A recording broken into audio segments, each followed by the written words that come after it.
नमस्कार, आप देख रहे हैं 4 PM और मैं हूं आपके साथ सिमरन।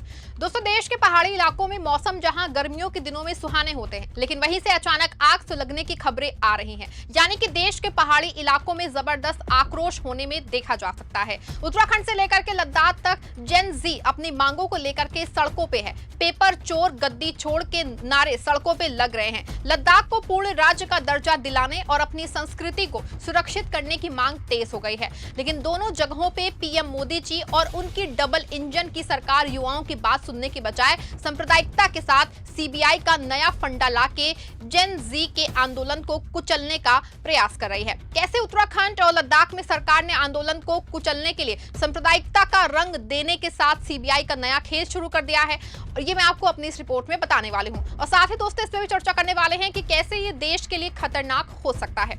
दोस्तों, सबसे पहले बात करते हैं उत्तराखंड की। आपको बता दें कि ये राज्य तो देवभूमि कहलाता है, लेकिन इन दिनों यहाँ गजब का तमाशा चल रहा है। 21 सितंबर 2025 को यूके ट्रिपल एससी की ग्रेजुएट लेवल एग्जाम होनी थी। सुबह 11 बजे शुरू हुई परीक्षा और आधे घंटे बाद ही 3 पेज के क्वेश्चन पेपर की फोटोज सोशल मीडिया पे वायरल हो गई। हरिद्वार के एक सेंटर से ये पेपर लीक हुआ। बच्चे सदमे में थे। रात भर जाग के पढ़ा, लेकिन किसी और ने तो पहले ही सब कुछ खरीद लिया। पुलिस ने तुरंत 2 लोगों को पकड़ा है, पंकज गौर और हाकम सिंह। हाकम सिंह तो पुराना खिलाड़ी है, 2021 के पेपर लीक का मास्टरमाइंड भी रह चुका है। वो 6 स्टूडेंट से 12-15 लाख रुपए ऐंठ रहा था, गारंटी दे के कि पास करा दूंगा। लेकिन ये तो बस टिप ऑफ आइसबर्ग है। अगले दिन 22 सितंबर को देहरादून के परेड ग्राउंड पे सैकड़ों यंगस्टर्स इकट्ठा हो गए। उत्तराखंड बेरोजगार संघ और स्वाभिमान मोर्चे के बैनर तले जो है नारे गूंज रहे थे, पेपर चोर गद्दी छोड़। बच्चे चिल्ला रहे थे, भाई बहन रो रहे थे। एक लड़की ने कहा कि मां ने अपना गहना बेच के पढ़ाई के लिए पैसे दिए थे। 2 बुजुर्ग गर्मी से प्रोटेस्ट के दौरान बेहोश हो गए। पुलिस ने बैरिकेड्स लगाए, धारा 144 लगा दी, लेकिन गुस्सा रुकना कहां था। हल्द्वानी, पिथौरागढ़, हर जिले में मार्च निकले। 400 से ज्यादा को हिरासत में लिया गया। फिर 23 सितंबर को खालिद मलिक नाम का एक व्यक्ति गिरफ्तार हुआ। कहा जा रहा है कि यही मुख्य आरोपी है। उसकी बहन भी पकड़ी गई है। एसएसपी अजय सिंह ने एसआईटी बनाई, लेकिन बच्चे मानने को तैयार नहीं। वो चीख रहे हैं कि सीबीआई को जांच दो, एग्जाम कैंसिल करो, क्योंकि ये पहली बार नहीं है। 2021 में भी यूके ट्रिपल एससी का पेपर लीक हुआ था। 59 गिरफ्तार हुए थे। 130 पे चार्जशीट दायर की गई थी। तब से कानून बना कि उत्तराखंड कॉम्पिटिटिव एग्जाम एक्ट 2023, जिसमें कि लाइफ इम्प्रिजमेंट और 10 करोड़ तक का फाइन पकड़े जाने पे दी जानी थी, और जो है सेंटर्स पे जैमर तक लगाए गए। लेकिन ये सिस्टम की नाकामी के चलते फिर से पेपर लीक हो गए हैं। कांग्रेस ने 26 सितंबर को राज्यव्यापी प्रोटेस्ट कॉल किया। सूर्यकांत धस्माना बोले, बीजेपी चीटिंग माफिया को बेल दे रही है। लेकिन असली सवाल ये है दोस्तों कि सरकार क्या कर रही है। सीएम पुष्कर सिंह धामी ने 24 सितंबर को बीजेपी वर्कशॉप में कहा कि नकल जिहाद है। कोचिंग माफिया और टीचिंग माफिया मिलकर अराजकता फैला रहे हैं, हम उन्हें मिट्टी में मिला देंगे। सवाल ये है कि धामी सरकार अपनी कमजोरियों को छिपाने के लिए पेपर लीक को जिहाद बता रही है। क्योंकि खालिद मलिक गिरफ्तार हुआ तो सांप्रदायिक एंगल दे दिया गया, लेकिन प्रोटेस्ट करने वाले बच्चों ने कहा कि ये तो कवर अप है। आपको बता दें दोस्तों कि गुस्सा जो है सिर्फ उत्तराखंड तक नहीं है, ये पूरे हिमालय का दर्द है। आपको बता दें कि लद्दाख वो जगह है जहां ऑक्सीजन कम है, लेकिन लोगों का हौसला जो है आसमान छूता। 2019 में जम्मू कश्मीर के 2 हिस्सों में उसको बांटा गया, एक जम्मू कश्मीर, दूसरा लद्दाख। लेकिन लद्दाख के लोग खुश नहीं, क्योंकि यूटी स्टेट मिला, लेकिन ऑटोनॉमी नहीं। पहले ये जम्मू कश्मीर का हिस्सा कैसे बना? 1834 में सिख जनरल जोरावर सिंह ने लद्दाख में हमला किया, जम्मू के राजा गुलाब सिंह के लिए। फिर 1846 में ब्रिटिश ने अमृतसर ट्रीटी से जम्मू कश्मीर को प्रिंसली स्टेट बनाया, लद्दाख सहित। 1947 में महाराजा हरि सिंह ने इंडिया से एक्सेशन साइन किया था। जी हाँ दोस्तों, लेकिन 2019 के बाद जो है आर्टिकल 370 हटने पे लद्दाख अलग यूटी बना। यही की जनसंख्या 90% ट्राइबल, लेकिन लैंड राइट्स, जॉब्स पे कंट्रोल नहीं हो पा रहा है। चाइना बॉर्डर पे स्ट्रेटेजिक, लेकिन लोकल्स को फायदा ना के बराबर है। 10 सितंबर 2025 को सोमन वांगचुक ने 35 दिन की भूख हड़ताल शुरू की। डिमांड्स फुल स्टेटहुड और 6th शेड्यूल स्टेट। आपको बता रहे दोस्तों कि 6th शेड्यूल ट्राइबल एरियाज को प्रोटेक्ट करता है, लोकल बॉडीज बनाना, लैंड और जॉब्स पे कंट्रोल करना।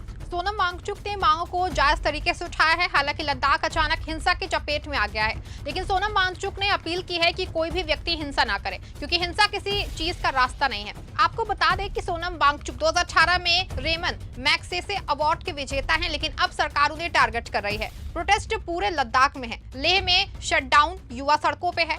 कल जबरदस्त हिंसा की खबरें भी सामने आई थी, जिसमें 4 मौतें, 80 से ज्यादा घायल, 30 पुलिस भी शामिल थे। प्रशासन ने कर्फ्यू लगा दिया है। लेह डिप्टी कमिश्नर ने कहा कि हिल काउंसिल असेंबली हॉल भी जला दिया गया है। सोनम ने वीडियो कॉन्फ्रेंसिंग में कहा कि ये जेन का फ्रेंजी था, शांतिपूर्ण प्रोटेस्ट काम नहीं आया। उन्होंने अपनी 15 दिन की हड़ताल खत्म कर दी। बोले कि लद्दाख का सबसे दुखी दिन, युवाओं रुको, ये हमारा कारण कमजोर करेगा। लेकिन सरकार जो है, MHA ने प्रेस रिलीज जारी की है कि सोमन के प्रोवोकेटिव स्टेटमेंट ने मॉब भड़काया है। अरब स्प्रिंग और नेपाल जेनजी प्रोटेस्ट का जिक्र किया तो हिंसा हुई। बोले कि हाई पावर्ड कमेटी से बात हो रही है, 6 अक्टूबर को मीटिंग होगी। दोस्तों, उत्तराखंड और लद्दाख की कहानी में कितना कुछ कॉमन है। उत्तराखंड में बच्चे पेपर लीक और नौकरी घोटालों से तंग हैं। सड़कों पे पेपर चोर गद्दी छोड़ के नारे लगा रहे हैं। वहीं लद्दाख में लोग फुल स्टेटहुड और ट्राइबल प्रोटेक्शन के लिए लड़ रहे हैं।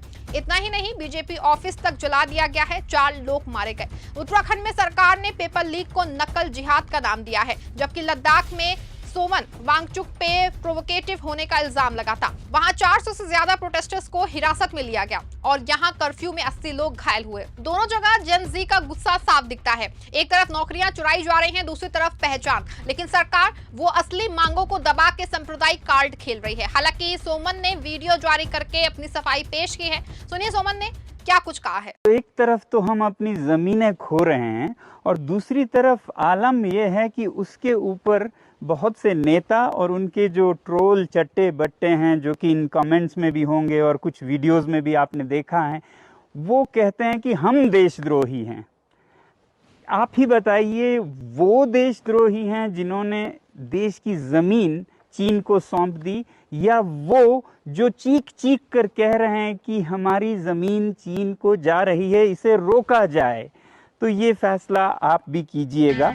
सुना आपने कि सोमन वांगचुक का बयान, जो केंद्र की मोदी सरकार पे गंभीर सवाल खड़ा कर रहा है। हालांकि खबर आई है कि सोमन वांगचुक के खिलाफ सरकार ने जो है वो CII जांच शुरू कर दी है। सोनम पे लेह हिंसा भड़काने का आरोप लगा। अब सवाल यह है कि क्या ये देश के लिए सही है? क्या लद्दाख हो या उत्तराखंड, दोनों जगहों पे मोदी सरकार और उनकी डबल इंजन की सरकार को आंदोलन की तरह तह तक जाके युवाओं और बेरोजगारों के मुद्दे को ना सिर्फ सुन के खत्म करने का प्रयास कर रही है, बल्कि इस आंदोलन को सांप्रदायिकता रंग देने की कोशिश भी कर रही है। खासतौर से जिस तरह से उत्तराखंड के CM का बयान आया है, वो ना सिर्फ बहुत ही निराशजनक है, बल्कि देश को बीजेपी की ओर ले जाना चाहती है। इस पे भी वो प्रश्न चिन्ह लगा रहा है। पूरे मामले पे आप क्या सोचते हैं?